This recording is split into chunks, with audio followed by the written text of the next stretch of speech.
This city dates back 2,800 years. It's renowned for having the best preserved city wall in China and for its more than 3,000 courtyards. 100 years ago, it was China's financial center. It boasts the oldest painted clay statues of Buddha, and it is still home to more than 40,000 people. It has become the common heritage of the human race.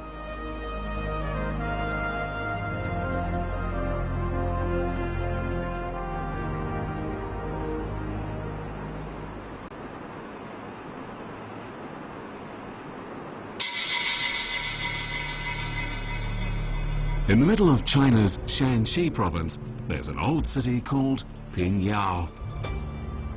This small city aroused some attention in the 1990s. The story of the city began, however, 2,800 years ago. General Yin Jifu of the Zhou dynasty built the city to guard against invasion and harassment by the nomadic peoples of the north. To commemorate him, a temple was built 600 years ago by the eastern wall of the city. Less than 300 meters to the east of the city lies his tomb, and it's said his clothes are buried in it. Yin Jifu is regarded as the founder of Pingyao.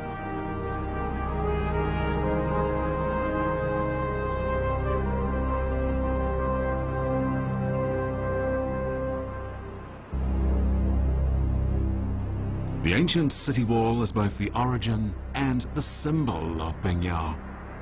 2,800 years ago, the Zhou dynasty ruler stationed troops at present-day Pingyao and had houses built there. Earth defense works were also set up, and this is the origin of the city wall.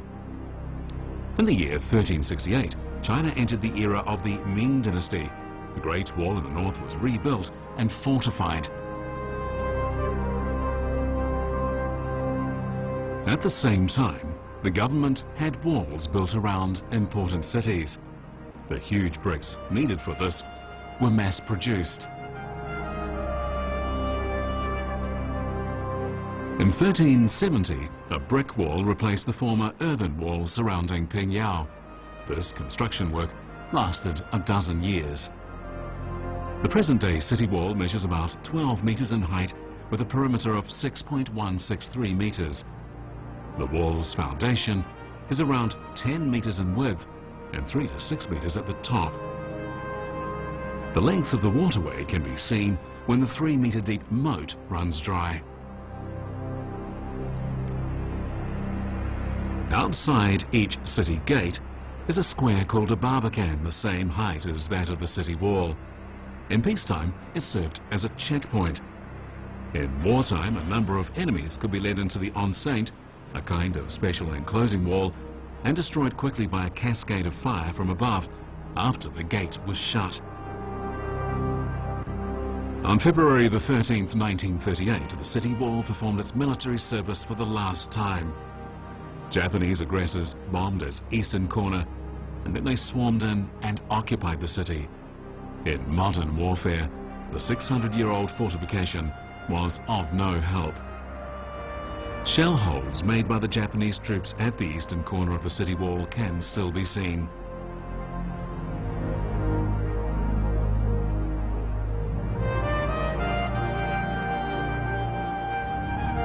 From the year 1368 to 1911, the city wall was renovated 26 times. Since the 1980s, central and local governments have allocated 10 million yuan for its restoration. The square-shaped city covers an area of 2.25 square kilometers. A street runs on the north-south axis of the city. An 18.5-meter tower stands at the central point of the city.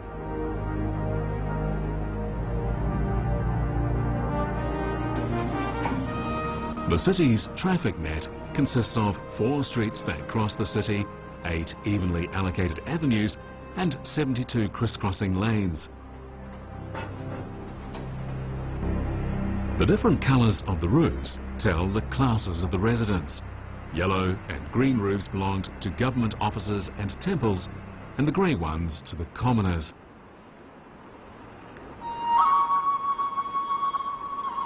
In the early 1980s, sweeping economic reform took place in China. Unfortunately, because people did not know the value of old buildings, or simply because they stood in the way of cities undergoing expansion, many heritage sites were pulled down over a short period. Pingyao was caught up in the whirlwind of this reform. It too had a comprehensive plan for reconstruction. According to this plan, new broad streets should have been built, 8 great openings should have been created through the city wall, and many skyscrapers should have been erected.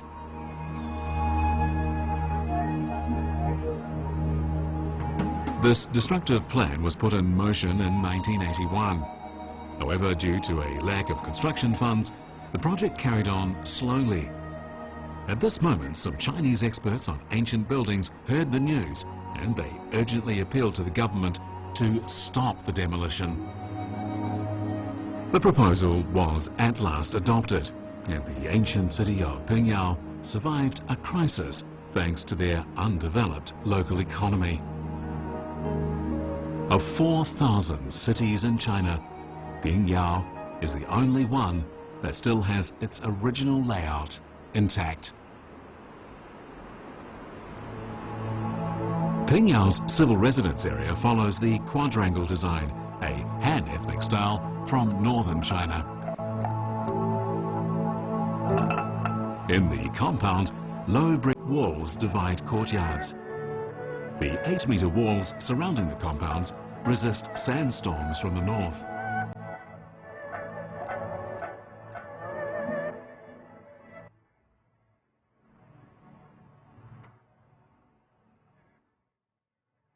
To get more sunshine, most compounds are built facing south.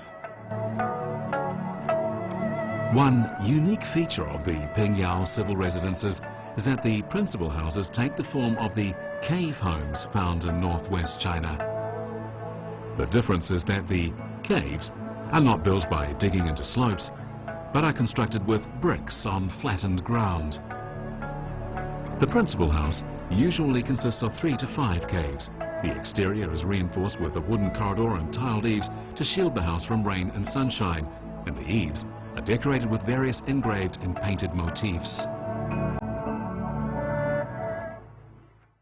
Wealthy families would have a story built on top of the principal house. This upper story would be a brick and wood structure serving as a salon or study.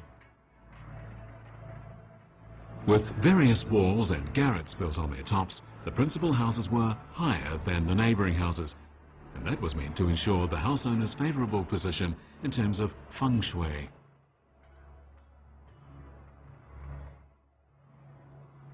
Among these residences, the oldest is that of the Ji family, built in the Yuan dynasty. Its courtyard is large and simple in design.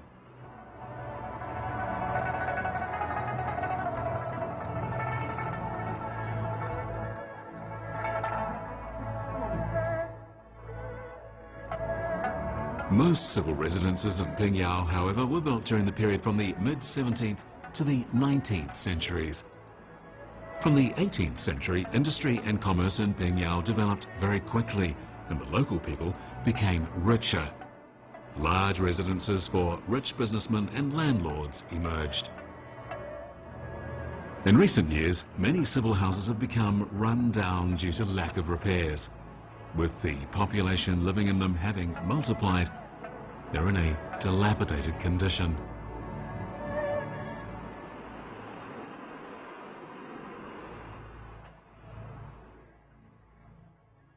In Pingyao, the gates to the courtyards are in various styles.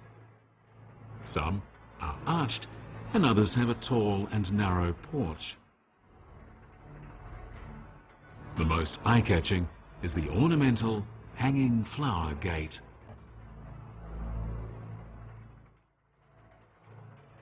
Ornaments within the house are symbols of different times. This is the only well-preserved brick engraving niche in the city. A brick sculpture of a Roman clock is seen on the gateway.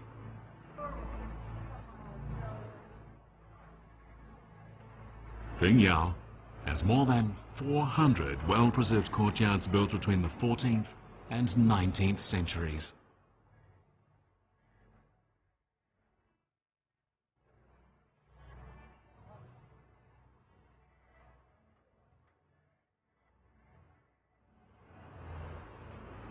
On the southeast of the city wall stands the Kuei Star Pavilion. Kuei Star is the first star in the Big Dipper. According to Chinese Taoism, this star governs literature and writing.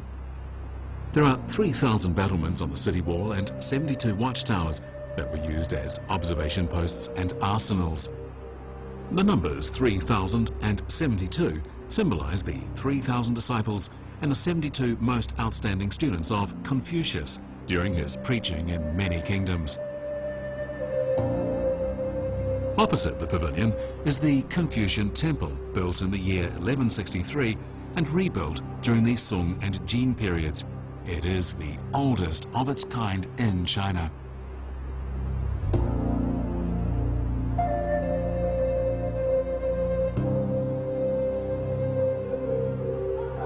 Inside the Confucian Temple is Pingyao Middle School, the best school in the region.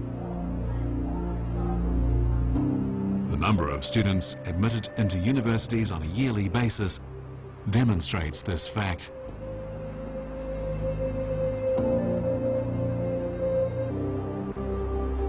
On the gable at the back of the main hall is inscribed the huge Chinese character Kuei, meaning number one. It's said that a big drum was once hung here and that only a native who became the top scholar in the highest imperial examination was entitled to beat it.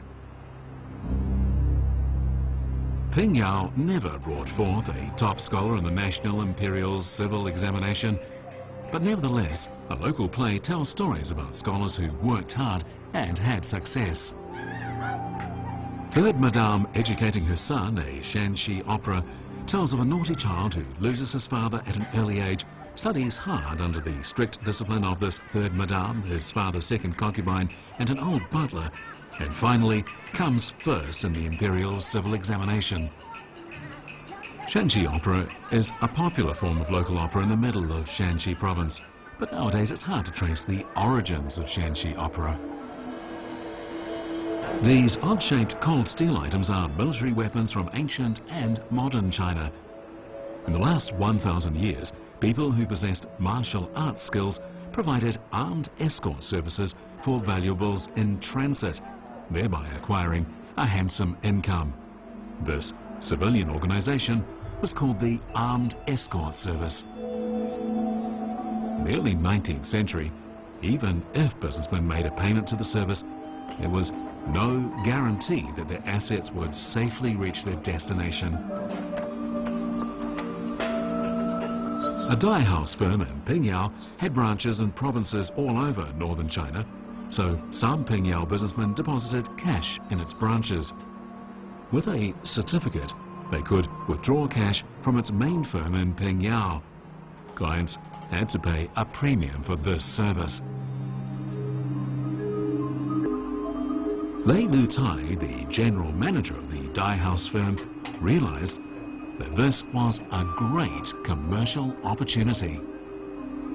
After years of preparation, Lei created a new monetary management system whereby a special bank draft could be used instead of real cash. With this service, people wouldn't need to carry a large amount of money. In 1823, Lei Lu Tai spoke to his boss Li Dachuan and officially proposed that the dye house firm be changed into a private bank named Shangchang. Li Dachuan invested 300,000 taels of silver in the project, the savings of his family for generations. Li Dachuan and Lei Lu Tai agreed that bank management power and a certain percentage of the initial public offerings would belong to Lei. The bank's main customers were large firms.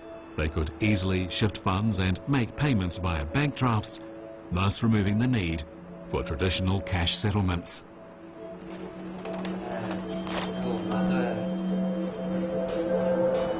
The draft would only have one receipt held by the customer.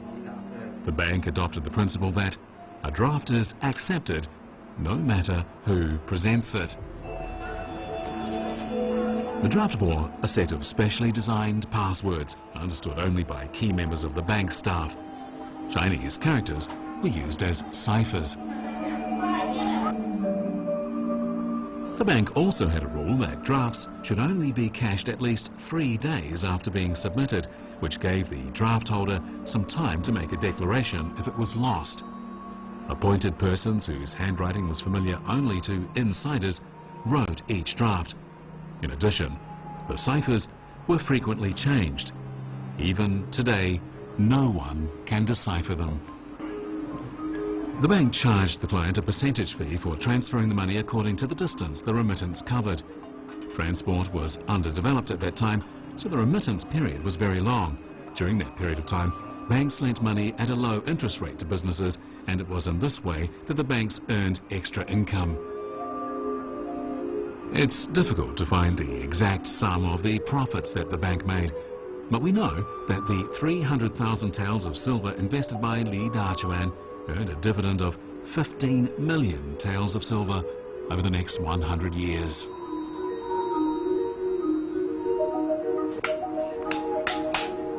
Daily business reports from the head office and its branches were submitted to the finance section, and the chief accountant supervised all the accounts. An accountant and an assistant looked after various accounts.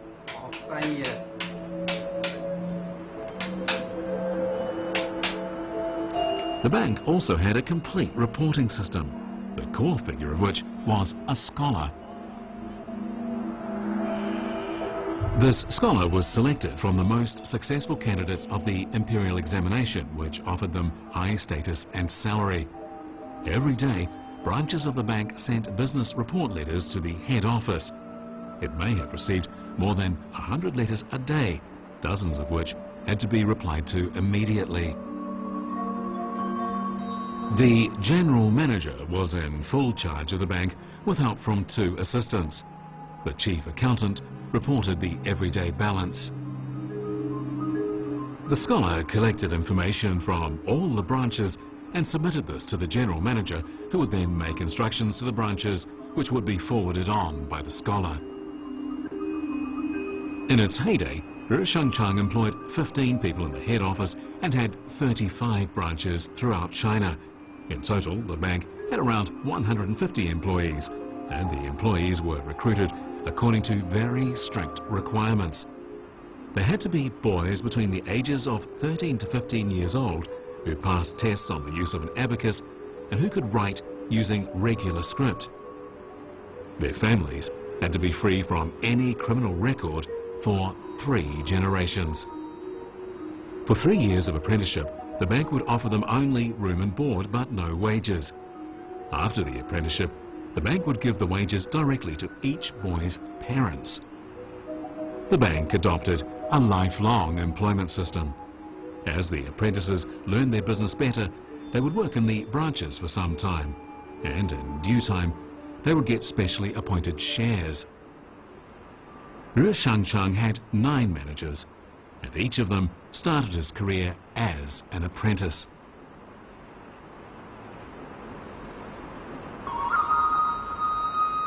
During the Qing dynasty, government officials often needed to transfer a large amount of silver, and these officials became the most loyal private clients of the banks. As the banks flourished, relief funds issued by the government, local taxes and even war reparations were remitted with drafts issued by local governments. In the capital city, the clients could withdraw cash from the bank's branches and deliver it to the national treasury.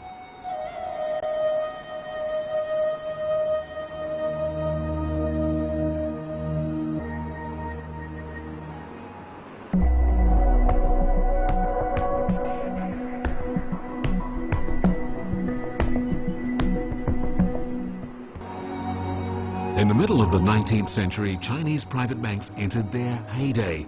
More than 40 private banks were in operation, most of which came from Shanxi province, and more than half of which were from Pingyao. Pingyao thus became the financial center of China. It controlled almost half of China's currency circulation. In the history of these private banks, fraud by forged bank draft never occurred. Because of its strict management, later generations had no chance at all to get hold of a used, genuine draft. The only complete surviving draft is 100 years old. Probably due to clerical error, it became invalid, and so fortunately it's been preserved for us to see.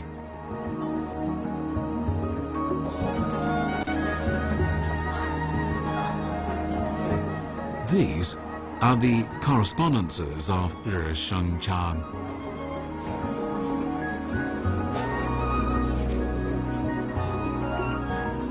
This particular accounts book kept partial accounts of Shengchang in 1840. It is the earliest accounts book of the bank found thus far.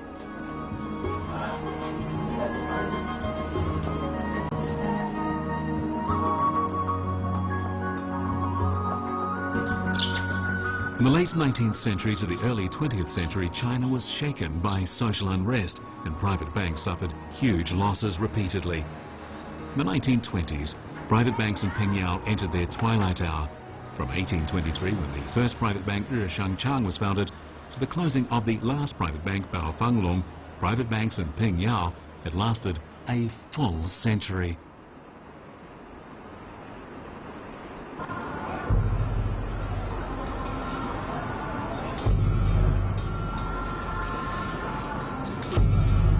To the southwest of Pingyao stands Shaolin Temple.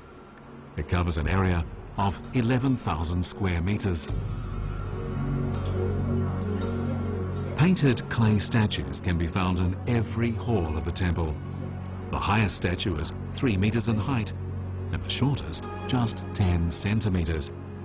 Of the 2,050 statues that remain, 1,566 are perfectly preserved.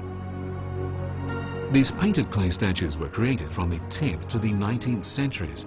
They are considered honored treasures. The first building in the temple is the Hall of Heavenly Kings. Under the eaves, the 4 gigantic statues measure above 3 meters in height. They're usually known as the 4 Heavenly Kings.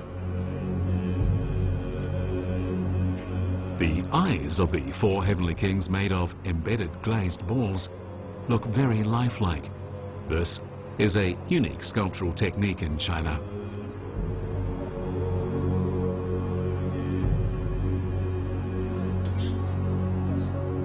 In the first courtyard is the Hall of Sakyamuni. The founder of Buddhism, Sakyamuni, sits on a high seat in the center. On both sides stand the Bodhisattvas, Manjushri, and Samantabhadra.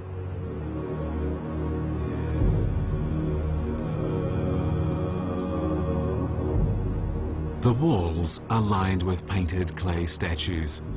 They tell the legendary story of the founder of Buddhism from his birth to nirvana. More than 200 vivid figures are placed ingeniously between the buildings and rocks.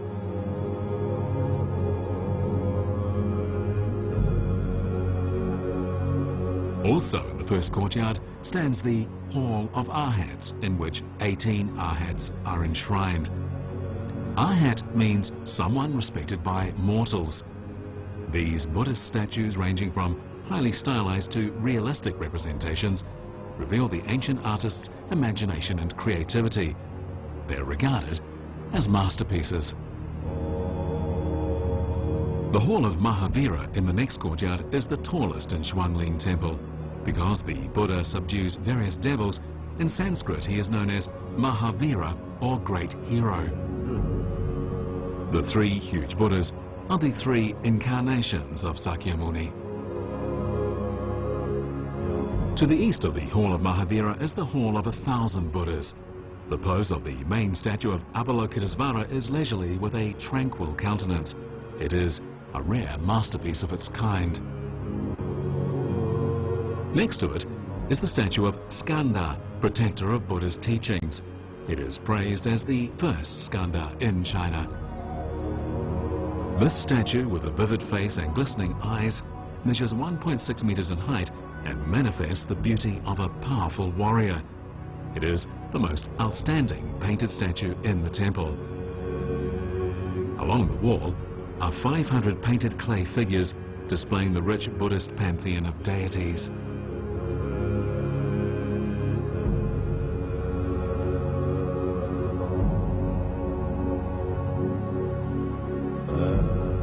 Opposite the Hall of 1,000 Buddhas is the Hall of Avalokitesvara, enshrined within Avalokitesvara with 1,000 arms and 1,000 eyes. Avalokitesvara is the most merciful deity for those in distress. She's more like a graceful lady who has 1,000 arms and 1,000 eyes to save the common people.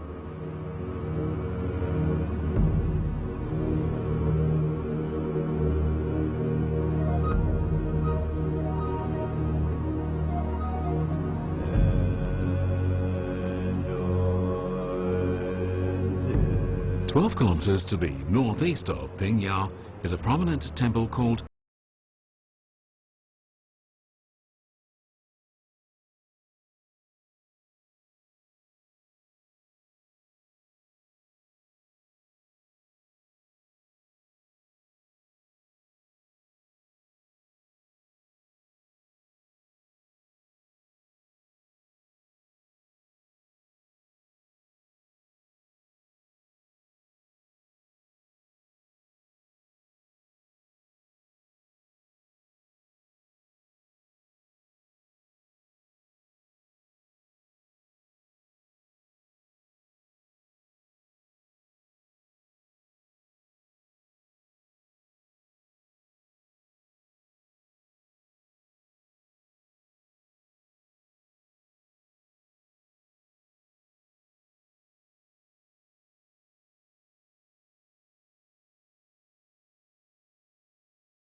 a 1,000 years old. It's kept company with generations of monks.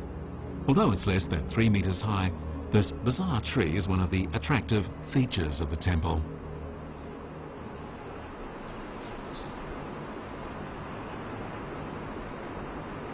Pingyao in the north of China is situated in a traditional farming region governed by a temperate continental climate with cold dry winters and hot rainy summers. The main crops are wheat, sorghum and corn grown on over 53,000 hectares of farmland. Towards the end of the 20th century, the area was producing sufficient grain for the local people. In this ancient city, more than half of the population still call themselves farmers, but they've lost their farmland. Many run small businesses and are more like independent businessmen than farmers.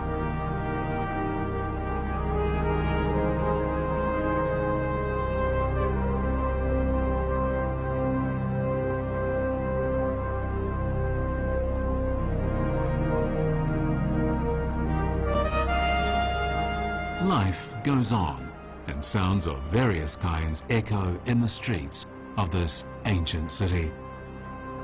Life in Pingyao is expressed with a vivid and fresh reality.